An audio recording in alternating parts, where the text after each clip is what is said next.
Greetings.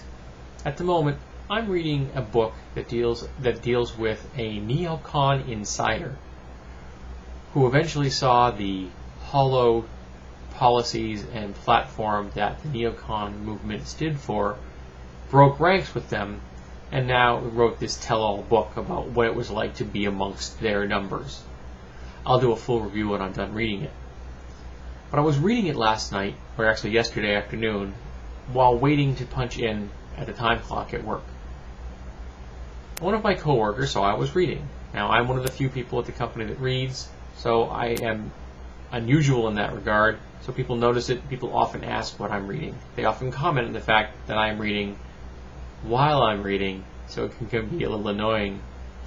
And I show him the cover, and the cover says what the book is, and he looked at me and he said, so this guy's one of those loony liberals, right? Now, I've known this man for over 20 years. We're not close, but we've known each other. We talk, we joke. I don't think he's a bad man. I think he's a decent worker. I got nothing against him. But he stood there and regaled me, ranted at me from the position of the conservative point of view for a solid 5 minutes. I made a few comments in reply, mostly just to hope that he would be quiet, and it didn't work.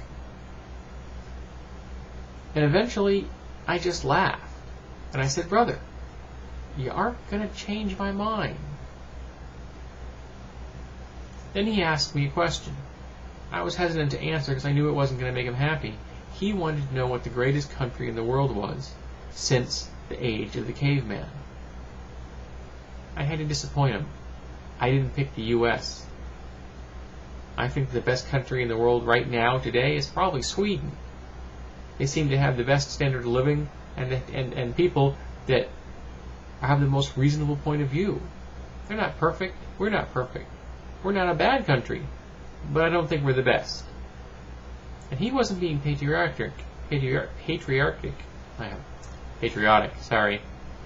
He was being jingoistic. He was taking that love my country right or wrong kind of a stance, and that's not healthy, because that's when you stop thinking.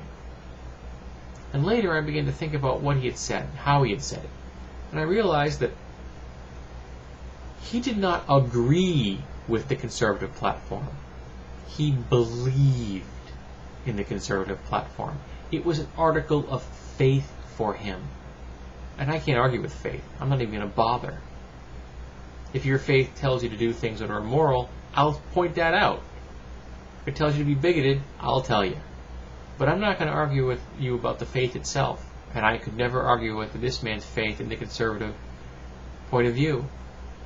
No matter what he said, I am not suddenly going to see the light of Saint Reagan and begin to worship at the altar of supply-side economics. Tax cut is not going to become my battle cry. He meant well, but he didn't use reason to get himself that point of view, and there's no way I can use reason to get him out of it. And it just makes me sad, because he's a decent human being. And it makes me wonder how he arrived at that point of view, because I know he didn't use logic. See, I was apolitical for most of my life. I didn't vote at all until the 2004 election. And now, I'm a really hardline voter. I really support people's right to vote, and I encourage them to vote constantly. Because I wanted to make sure that Bush didn't get back in office again. I failed. I didn't necessarily care to be president, but I know I didn't want Bush. So I thought really long and hard about my political points of view before I acquired them. And I'm not all that happy with what the Democrats do. Okay, I'm very much not happy with the Democrats do. Bunch of spineless little wussies. But my reasoning for my political views are based on logic, about thought, about research. I didn't adopt them as articles of faith.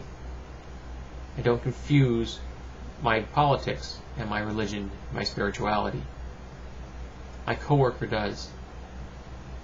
And I'm kind of sad.